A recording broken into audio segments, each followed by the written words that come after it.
ब्रेकनंतर पुन्हा एकदा आपलं सगळ्यांचं स्वागत। अक्षय दया मोहिते लिखित बिल्ला बॉम्ब कादंबरीचं मुंबईत प्रकाशन झालं। मुंबईतल्या एनसीपीएच्या लिटल थिएटरमध्ये झालेल्या प्रकाशन सोहळ्यामध्ये कवयित्री नीरजा, पत्रकार लेखक मुकुंद कुळे आणि रिंगणचे संपादक सचिन परब प्रमुख वक्ते म्हणून उपस्थित होते।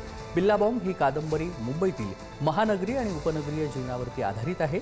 शहरातील टपोरी संस्कृती, गुन्हेगारी आणि नशापाणी अशा समांतर विश्वाचं वास्तववादी चित्रण यामध्ये करण्यात आलंय।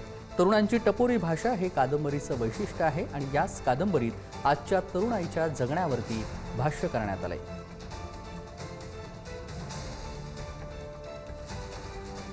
पुस्तक माझ्या 4-5 दिवसापूर्वी माझ्या हातात आलं। शशीचं मला खरंच कौतुक वाटतं की त्याने इतका मोठा निर्णय घेतला माझं पुस्तक प्रिंट करण्याचा।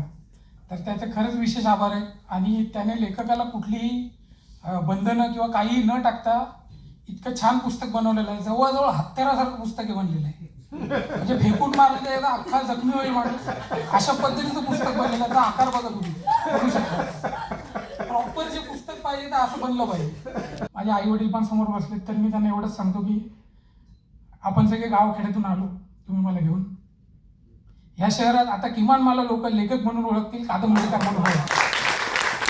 धन्यवाद।